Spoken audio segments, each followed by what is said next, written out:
Good afternoon. It's Kathryne Gardette coming to you live from Caffè Vivace on the first Friday of Women's History Month. And I am here with my long-term neighbor and friend, Kelly Carr, who is with Echo Church. I love that we've known each other forever and a day. Mm-hmm. And what's been great about talking is that you consciously moved into Walnut Hills for spiritual reasons. Tell us a little bit about this. Yeah, my husband grew up in Cincinnati, and I grew up in Lexington, Kentucky, and we had lived in several neighborhoods in our marriage, but both of us just felt this urge that we'd heard people were leaving the city, and we knew all these people out in the suburbs, and we're like, God is present everywhere, and we want to care about and bring value to people in all kinds of communities. And we just had a heart for the city because fun things are happening here. Lots more people are connected. I'd never met so many neighbors until I moved to the city, and there was this community that surrounded us, and I've just never had such deep friendships as in Walnut Hills. That is so true. Mm-hmm. We're grateful that you're here, you and Steve. You started Echo Church. Tell us about the concept. So in 2005 is when we began, and we were looking around and saying, where in the city? There's a lot of great neighborhoods. And a friend of ours had said, hey, I just moved to Walnut Hills, and I'm learning so much about it. She's like, there's so much diversity in economics and just all kinds of people here. And she's like, I think you guys would love it. She's like, just come by. Come spend the time at my house. And we just kind of walked the streets, drove the streets, met people, kind of found out what's going on here. Why is it such a passion for people? And meeting people, you don't find anyone dispassionate about Walnut Hills here. Is that true? That is so think true. About it. Like, you talk about it and people are like, oh my goodness, let me tell you my story. Or this is where I've seen it grow. And here's the best neighbor that I've ever met here. Just never found a not passionate person about Walnut Hills. And we just thought we want to be a part of that. And it's to see the diversity, to care about, to know that everyone matters. And we think if we're trying to show God's love and we're trying to bring that spirit of community and that relationship one by one, do it in a place where it's already happening and join in the effort, join in the fun, love. I do know that Echo Church has been quite tentacled in the community by helping and sponsoring and supporting so much. My favorite photo comes from one item that you had, but tell us the ways in which Echo is given back in Walnut Hills. We've loved being a part of the original festival. I remember doing these bounce houses for the kids, and it was up here on the street on McMillan, and then when we moved over to that grassy area and did the street food festival, and we always were like, hey, we'll do a table, what do you need us to do? We'll be there. So one time we would do coloring pages for the kids. One time we did a recipe book for all the kids. I still have my recipe book. And then our favorite one is what you're talking about, is this hashtag We Are Walnut Hills. And we love the neighborhood, and we just huge board and had everybody sign it and share their story, and then everybody got to hold up a sign and have their photo on the backdrop of Walnut Hills in the buildings, and it was a beautiful blue sky day. It was just granted to us to have the perfect photo moment, and it was just so great to meet neighbors and everybody have a photo that they could keep and that we could just share together and say, this is our neighborhood, this is our community, these are our people. Through the time that Echo Church has been active in the community, mm-hmm. there have been a number of ministers, and now you are the lead minister. Yeah. The evolution of that. Yeah. So we've been a church for almost 15 years, and we've had several people leading, and they've needed to move on for job reasons, and we have a heart for caring for people, but as the city is transitional, people come in for work and they leave for work. And we've met a lot of great people, and our leaders have been that way as well. And when we had, in the fall, around Thanksgiving, we had a need, and they said there's going to be a vacancy here in the ministry. I'd been part of a teaching team. There were so many of us that get to share God's word, and we take turns preaching every week. And I'd been on that team, and they said, we're going to have an opening, and you've been here, you've cared for this church. and we'd love for you to step into that role.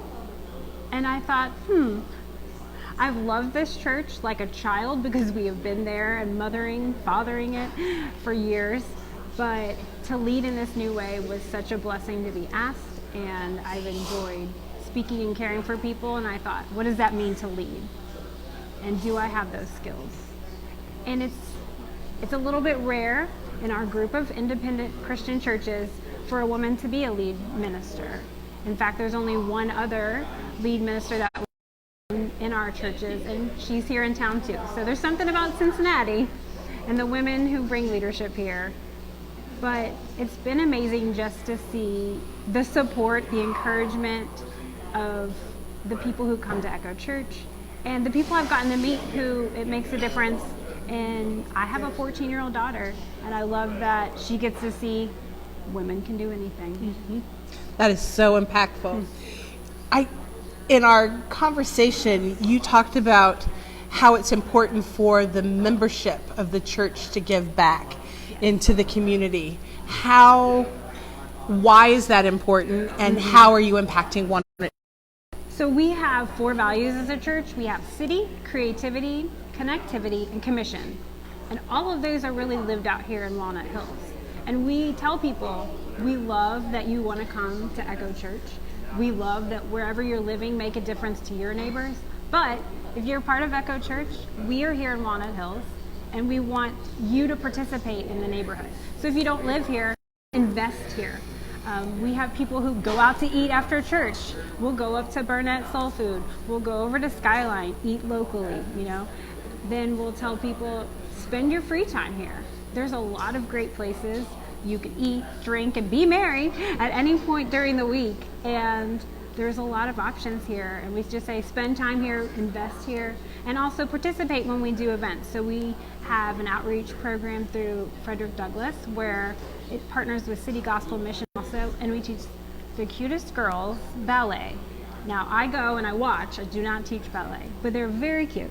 And we've been able to partner with Douglass throughout the seasons, over Christmas and back to school, and coming up with some supplies for the teachers so they can feel supported and have what they need. And our whole church comes together. There is a box called the People's Pantry where people can share food and come by and get some food if they need, or some other items. And we take turns sponsoring that for a month and making sure that that's filled. And just, it brings me joy to see so many people say, oh, I want to be in the neighborhood even if I can't live here. We just had a man say, hey, I want to Walnut Hills, and he's working at Just Qin up the street. And so now I'm going to go eat there for dinner. Sounds good. And then we have another young lady who just graduated and is working with the Talbert House and just cares about giving back to the city by caring for those who've gone through trauma. And she said, I can see that there are people in this community that need support, especially the young ones. And so she's like, I want to work here. And that was her top job, and she got it. That's wonderful. So if someone has been listening to this and they say, this sounds like a place I want to go spend time, where, how, when? We meet 1301 East McMillan Street. We currently rent out our building. It is a church building, but the Learning Grove is a preschool, and they run it and own it. They are gracious, and we rent from them and use their beautiful sanctuary with amazing stained glass, over 100-year-old building. 11 o'clock every Sunday morning, we have worship time there, and we have some community groups throughout the week where we meet, and ongoing projects that we try to post online so anyone can try to get involved. And if they want to post online, where do they go? echochurch.org. That's www.echo.org. Echo Church. Oh, Echo Church. I just want to go. Church.org. Yes. And let's talk about Echo. Yes. So I don't know if you've noticed, but there's a lot of metaphors in church names, and a lot of them tend to be visual. But we had loved this idea of listening, and we say that we are echoing God's voice, that He's the one that speaks, and we are just merely echoing words into the community, into the world, to show that love. That's wonderful. Thank you for spending Singer time such with yourself. You know, we love those words, we love those tunes. EchoChurch.org is where you can go find information about how to give back in community. I thank you for spending part of your Friday evening, the first Friday of Women's History Month, with us here at Caffè Vivace, Soapbox Media. These open newsrooms are brought to you by Facebook Journalism Grants. Have a wonderful evening.